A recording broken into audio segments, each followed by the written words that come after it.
जय हिंद। कैसे हैं आप? एक बार फिर आपके अपने चैनल गुरु गंगा में आपका हार्दिक स्वागत है। आज के वीडियो में हम लोग भौतिक विज्ञान के प्रैक्टिस सेट की श्रृंखला में 9वां प्रैक्टिस सेट हल करेंगे। टेस्ट सीरीज हल करेंगे। इसमें 42 महत्वपूर्ण प्रश्नों को शामिल किया गया है जो विभिन्न प्रतियोगी परीक्षाओं में पूछे गए हैं।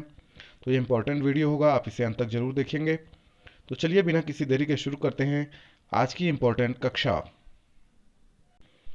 पहला प्रश्न कहता है, यदि किसी पिंड को पृथ्वी से 11.2 किलोमीटर प्रति सेकंड के वेग से फेंका जाए तो पिंड ए पृथ्वी पर कभी नहीं लौटेगा, बी 24 घंटे बाद लौट आएगा, सी 12 घंटे बाद लौट आएगा, डी कुछ निश्चित नहीं है। आपको बताना है कि इसमें से सही उत्तर क्या है।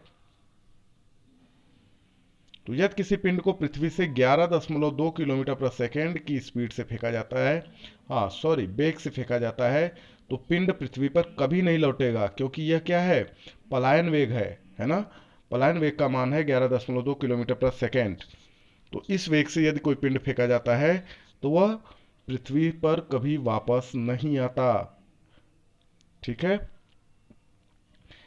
जब एक पत्थर को चांद की सतह से पृथ्वी पर लाया जाता है तो क्या होता है? ए भार और द्रव्यमान दोनों बदल जाएंगे, बी इसका भार बदल जाएगा परंतु द्रव्यमान नहीं बदलेगा, सी द्रव्यमान बदल जाएगा, और डी कहता है न द्रव्यमान और न ही भार बदलेंगे। है ना? तो आपको बताना है कि जब एक पत्थर को चांद की सतह से पृथ्वी पर लाएंगे तो क्या होगा। हाँ, इसका भार बदल जाएगा परंतु द्रव्यमान वही रहेगा, द्रव्यमान नहीं बदलेगा ना। आगे चलिए।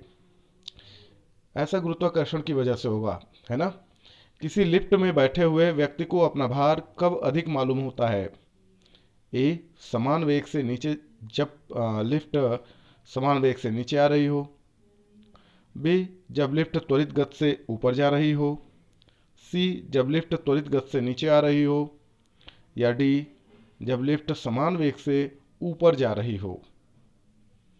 तो किसी लिफ्ट में बैठे हुए व्यक्ति को अपना भार कब अधिक मालूम पड़ता है? तो इसका जो सही उत्तर है वह है कि जब लिफ्ट त्वरित गति से ऊपर जा रही हो तब किसी लिफ्ट में बैठे हुए व्यक्ति को अपना भार अधिक मालूम पड़ता है। आगे चलें।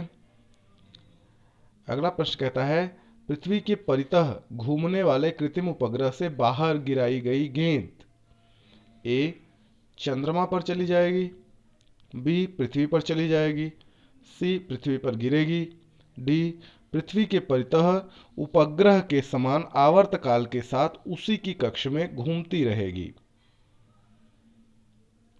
क्या होगा सही उत्तर? हाँ, पृथ्वी के परितः घूमने वाले कृत्रिम उपग्रह से बाहर गिराई गई गेंद पृथ्वी के परितः उपग्रह के समान आवर्तकाल के साथ उसी की कक्ष में घूमती रहेगी। ये डी बिल्कुल सही उत्तर है। एक लिफ्ट में किसी व्यक्ति का प्रत्यक्ष भार वास्तविक भार से कम होता है जब लिफ्ट ऊपर जा रही हो। कैसे ऊपर जा रही हो? ए कहता है त्वरण के साथ ऊपर जा रही हो, बी त्वरण के साथ नीचे आ रही हो, सी समान गति के साथ नीचे आ रही हो, और डी कहता है समान गति से ऊपर जा रही हो। तो एक लिफ्ट में किसी व्यक्ति का प्रत्यक्ष भार वास्तविक भार से कम कब होता है? हाँ, जब लिफ्ट त्वरण के साथ नीचे जा रही हो, ऐसा तब होता है। निम्नांकित में से कौन सी ऊंचाई भू स्थिर उपग्रहों की है? ए 1000 किलोमीटर, बी 3600 किलोमीटर, सी 36,000 किलोमीटर, डी 42,000 किलोमीटर। क्या है सही उत्तर इसका? 36,000 किलोमीटर बिल्कुल सही उत्तर है ये। टेनिस की गेंद मैदान की अपेक्षा किसी पहाड़ी पर अधिक ऊंची उछलती है, क्यों? ए कहता है पर्वतों पर गेंद और हल्की हो जाती है इसलिए उछलती है, बी कहता है पर्वतों पर वायुदाब अपेक्षाकृत कम होता है इसलिए अधिक उछलती है, सी कहता है पर्वतों पर पृथ्वी का गुरुत्वीय त्वरण कम हो जाता है इसलिए उछलती है, डी कहता है उपर्युक्त में से कोई सही नहीं है। तो टेनिस की गेंद मैदान की अपेक्षा किसी पहाड़ी पर अधिक ऊंची उछलती है, क्यों? तो यही है, पर्वतों पर पृथ्वी का गुरुत्वीय त्वरण कम हो जाता है। इसलिए यह कौन सा बल है जिसके कारण पिंड धरती के केंद्र की ओर खींचा चला आता है? ए गुरुत्वाकर्षण, बी प्रतिकर्षण, सी संवेग, डी आवेगी बल।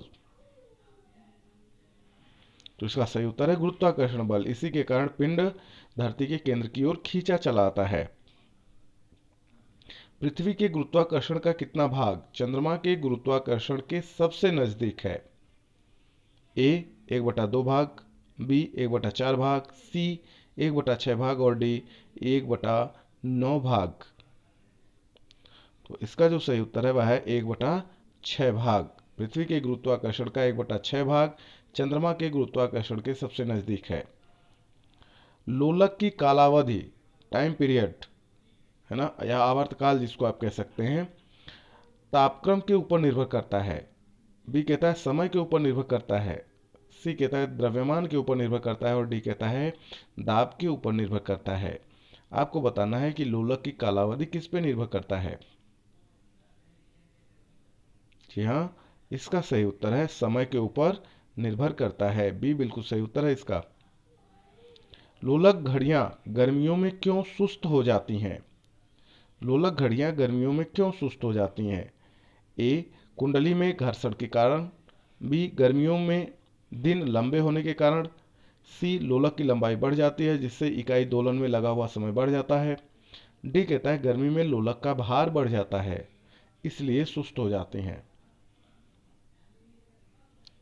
तो इसका सही उत्तर है लोलक घड़ियां गर्मियों में इसलिए सुस्त हो जाती हैं क्योंकि लोलक की लंबाई बढ़ जाती है जिससे इकाई दोलन में लगा हुआ समय बढ़ जाता है।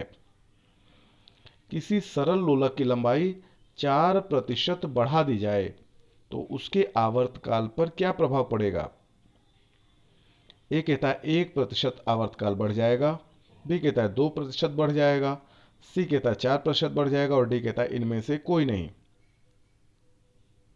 तो सही उत्तर है इसका कि आवर्तकाल 2% बढ़ जाएगा।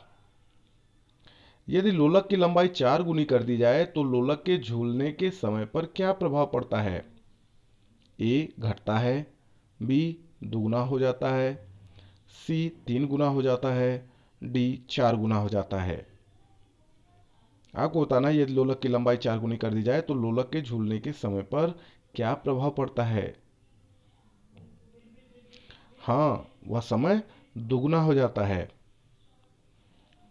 साधारण घड़ियां गर्मियों में धीरे चलती हैं क्योंकि ए दोलक की लंबाई कम हो जाती है और आवर्तकाल बढ़ जाता है, बी दोलक की लंबाई बढ़ जाती है और आवर्तकाल कम हो जाता है, सी दोलक की लंबाई बढ़ जाती है और आवर्तकाल बढ़ जाता है और डी कहता है दोलक की लंबाई कम हो जाती है और आवर्तकाल कम हो जाता है इसलिए साधारण घड़ियां गर्मियों में धीरे चलती हैं।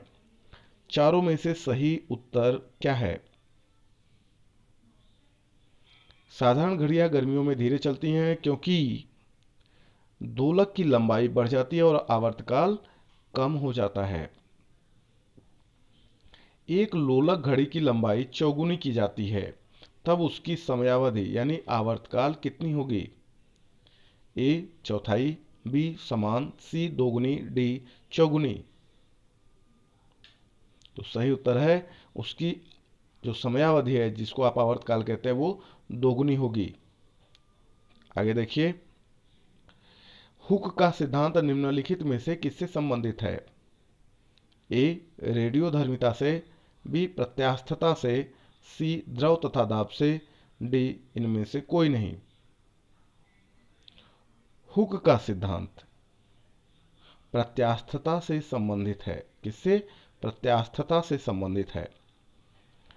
तेल जल के तल पर क्यों फैल जाता है? ए तेल का पृष्ठ तनाव जल की अपेक्षा अधिक है, बी तेल जल की अपेक्षा कम घना है, सी तेल जल की अपेक्षा अधिक घना है, डी तेल का पृष्ठ तनाव जल से कम है।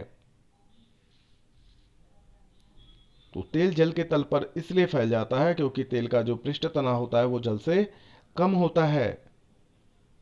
डी बिल्कुल सही उत्तर है। द्रव की बूंद की आकृति गोलाकार होने का क्या कारण है?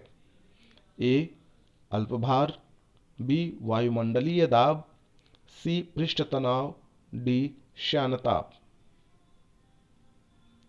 द्रव की बूंद की आकृति गोलाकार होने का कारण है पृष्ठ तनाव। बिल्कुल ठीक उत्तर है ये, सरफेस टेंशन। वर्षा की बूंद गोलाकार होती है ए सतही तनाव के कारण, बी वर्षा जल की श्यानता के कारण, सी गोल पृथ्वी के गुरुत्व के कारण, डी वायु के वातावरणीय घर्षण के कारण। वर्षा की बूंद गोलाकार क्यों होती है? जी हाँ, सतही तनाव के कारण, सरफेस टेंशन के कारण, है ना। द्रव की बूंद द्वारा सिकुड़ने तथा न्यूनतम आयतन ग्रहण करने की प्रवृत्ति किस गुण के कारण होती है? ए पृष्ठ तनाव, बी वाष्प दाब, सी घनत्व, डी श्यानता। तो इस प्रश्न का सही उत्तर तो आप जानते ही हैं, पृष्ठ तनाव, वही सतही तनाव, है ना। आगे देखते हैं। स्थिर पानी में मिट्टी का तेल डालने पर मच्छर कम होते हैं क्योंकि यह ए कहता है मच्छरों को भगाता है, बी मच्छरों के लिए उच्च विष है, सी लार्वा के सांस में बाधा डालता है, डी प्रजनन में बाधा डालता है। आपको बताना है कि इसमें से सही उत्तर क्या है। स्थिर पानी में मिट्टी का तेल डालने पर मच्छर कम क्यों हो जाते हैं? हाँ, क्योंकि ये लार्वा के सांस में बाधा डालता है। क्या करता है? लार्वा के सांस में बाधा डालता है, इसलिए स्थिर पानी में मिट्टी का तेल डालने पर मच्छर कम हो जाते हैं। द्रव बूंद की संकुचन और कम से कम क्षेत्र घेरने की प्रवृत्ति का क्या कारण है? ए वाष्प दाब, बी घनत्व, सी श्यानता, डी पृष्ठ तनाव। तो इसका उत्तर तो आप जानते हैं, पृष्ठ तनाव बिल्कुल सही उत्तर है ये। बरसात की बूंदों के गोलाकार होने का क्या कारण है? ए बरसाती जल की श्यानता, बी पृष्ठ तनाव, सी गोलाकार पृथ्वी का घनत्व, डी वायुमंडलीय घर्षण। तो इसका उत्तर तो फिर वही है, हाँ पृष्ठ तनाव, बिल्कुल सही है। सुई का पानी के ऊपर तैरने का क्या कारण है? ए पृष्ठ तनाव, बी आसंजन, सी ससंजन, डी केशिकत्व। सुई का पानी के ऊपर तैरने का कारण क्या है? इसका सही उत्तर है पृष्ठ तनाव। क्या है? पृष्ठ तनाव। आगे देखें। कपूर के छोटे छोटे टुकड़े जल की सतह पर क्यों नाचते हैं? ए पृष्ठ तनाव के कारण, बी जल के घनत्व के कारण, सी कपूर का यह गुण है इसलिए, डी कहता है श्यानता के कारण। आपको बताना है कपूर के छोटे छोटे टुकड़े जल की सतह पर क्यों नाचते हैं। पृष्ठ तनाव के कारण। जब ब्रश को पानी में डुबोते हैं तो उसके बाल आपस में क्यों चिपक जाते हैं? ए प्रत्यास्थता के कारण, बी पृष्ठ तनाव के कारण, सी ससंजन के कारण, डी श्यानता के कारण। यह भी होता है पृष्ठ तनाव के कारण। साबुन को जल में घोलने पर पृष्ठ तनाव पर क्या प्रभाव पड़ता है? ए पृष्ठ तनाव घट जाता है, बी पृष्ठ तनाव बढ़ जाता है, सी पहले घटता है फिर बढ़ता है, और डी कहता है पृष्ठ तनाव अपरिवर्तित रहता है। हाँ, साबुन को जल में घोलने पर पृष्ठ तनाव घट जाता है। क्या होता है? घट जाता है। ये बिल्कुल सही उत्तर है। वर्षा की बूंद की गोलाकार आकृति का क्या कारण है? इसका उत्तर आप जानते हैं। ए गुरुत्व, बी पृष्ठ तनाव, सी वायुमंडलीय दाब, डी द्रव का घनत्व। तो बिल्कुल सही उत्तर है ये पृष्ठ तनाव, है ना। देखिए जितनी बार जैसे भी प्रश्न पूछे गए हैं, ये बीपीएससी में पूछा गया प्रश्न है, तो हमने करीब करीब सारे तरीके के प्रश्नों को शामिल कर लिया है, तो आप घबराइएगा नहीं। यहाँ पे दो कथन दिए हुए हैं, एक कथन है एक कारण है, तो उसको ध्यान से आपको देखना है। ऐसे प्रश्न बहुत पूछे जाते हैं। ये कहता है कथन, अपमार्जक मैले कपड़ों से सरलतापूर्वक तेल व गर्द निकाल देते हैं। उसका कारण नीचे दिया हुआ है कि अपमार्जक जल का पृष्ठ तनाव बढ़ा देते हैं। आपको बताना है ABCD में से सही ऑप्शन क्या है। ए कहता है कि कथन और कारण दोनों सही है, लेकिन जो कारण है वो कथन की सही व्याख्या नहीं है। बी कहता है कि कथन और कारण दोनों सही है तथा जो कारण है वो कथन की सही व्याख्या है। सी कहता है कि कथन तो सही है परंतु कारण गलत है। और डी कहता है कथन गलत है परंतु कारण सही है। आपको बताना है इसका सही उत्तर।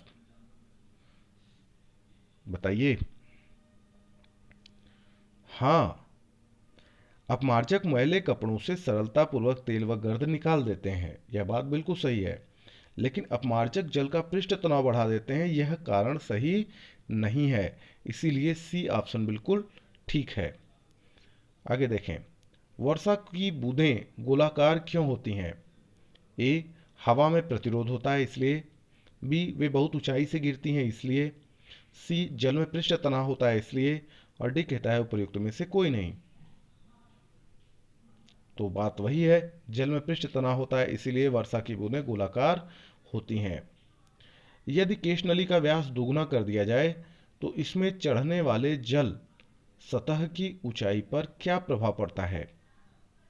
ए, जल सतह की ऊंचाई वही रहती है। बी, आधी रह जाती है। सी, दुगनी हो जाती है। डी, शून्य हो जाती है।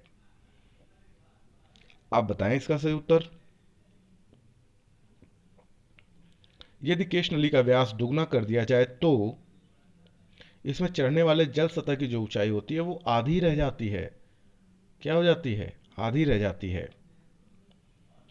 श्यानता की इकाई है।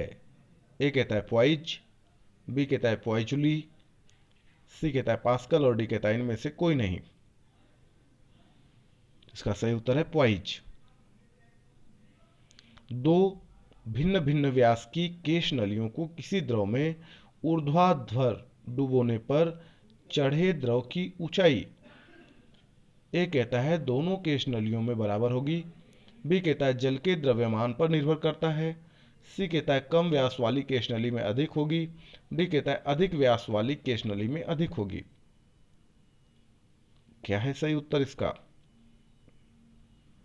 जी हाँ, दो भिन्न भिन्न व्यास की केश नलियों को किसी द्रव में ऊर्ध्वाधर डुबोने पर चढ़े द्रव की ऊंचाई कम व्यास वाली केश नली में अधिक होगी। लैंप की बत्ती में तेल चढ़ता है क्यों? ए, तेल बहुत वाष्पशील है इसलिए। बी, तेल बहुत हल्का है इसलिए। सी, सतह तनाव घटने के कारण। डी, कैपिलरी क्रिया के कारण। लैंप की बत्ती में तेल क्यों चढ़ता है? कैपिलरी क्रिया के कारण। डी बिल्कुल सही उत्तर है। आगे चलें। पानी में लोहे की सुई डूब जाती है लेकिन जहाज तैरता रहता है, यह किस सिद्धांत पर आधारित है? ए, कैपलर का सिद्धांत। बी, आर्किमिडीज का सिद्धांत। सी, पास्कल का सिद्धांत। डी, गुरुत्वाकर्षण का नियम। पानी में लोहे की सुई डूब जाती है लेकिन जहाज तैरता रहता है, यह आर्किमिडीज के सिद्धांत पर आधारित है। आर्किमिडीज का नियम निम्नलिखित में से किससे संबंधित है? ए, प्लवन का नियम। बी, करंट व वोल्टेज में संबंध। सी, गुरुत्वाकर्षण का नियम। डी, समकोण त्रिभुज का नियम।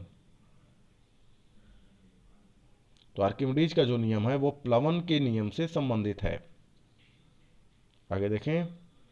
जब कोई वस्तु किसी द्रव में पूर्णतः या आंशिक रूप से डुबोई जाती है तो उसके भार में कुछ कमी प्रतीत होती है तथा उसके भार में आभासी कमी उस वस्तु के द्वारा हटाए गए द्रव के भार के बराबर होती है।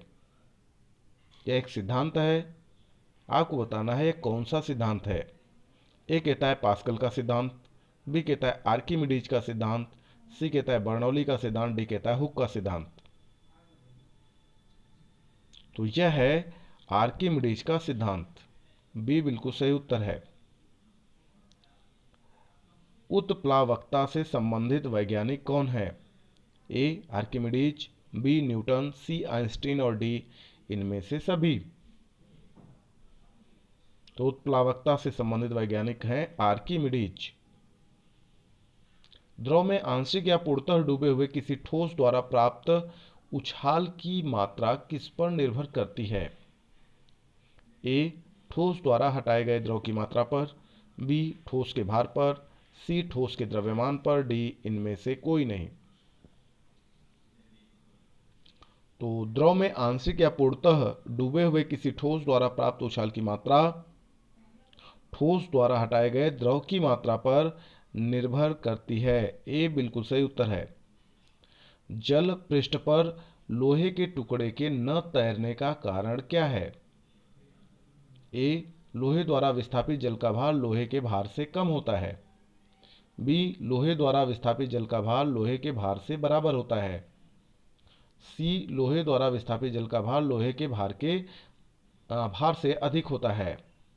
और डी, यह जल का विस्थापन नहीं करता है।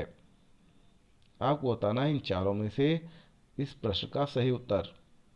जल पृष्ठ पर लोहे के टुकड़े के न तैरने का कारण क्या है? जी हाँ, आर्किमिडीज के सिद्धांत की बात हो रही है यहाँ पे। ऐसा इसलिए होता है क्योंकि लोहे द्वारा जो विस्थापित जल है उसका भार लोहे के भार से कम होता है, इसीलिए जल पृष्ठ पर लोहे का जो टुकड़ा होता है वो नहीं तैरता है। ए बिल्कुल सही है। कोई भी नाव डूब जाएगी यदि वह पानी हटाती है अपने, ए कहता है आयतन के बराबर, यानी यदि वह अपने आयतन के बराबर पानी हटाती है तो डूब जाएगी। बी कहता है घनत्व के बराबर पानी हटाती है तो ऐसा होगा। सी कहता है पृष्ठ भाग के बराबर हटाती है तो डूब जाएगी। डी कहता है भार के बराबर पानी हटाती है तो डूब जाएगी। आपको बताना है इसका सही उत्तर क्या होगा। कोई भी नाव डूब जाएगी यदि वह पानी हटाती है अपने आयतन के बराबर। आगे देखें, महान वैज्ञानिक आर्किमिडीज किस देश से संबंधित थे? ए, ब्रिटेन, बी, स्विट्जरलैंड, सी, ऑस्ट्रेलिया और डी, ग्रीस। तो ये थे ग्रीस से संबंधित, ग्रीस के रहने वाले थे आर्किमिडीज। ठीक ना। तो इस तरीके से यह वीडियो पूरा हुआ। यदि यह वीडियो आपको पसंद आता है तो इसे लाइक जरूर करें, अपने मित्रों में शेयर करना ना भूलें।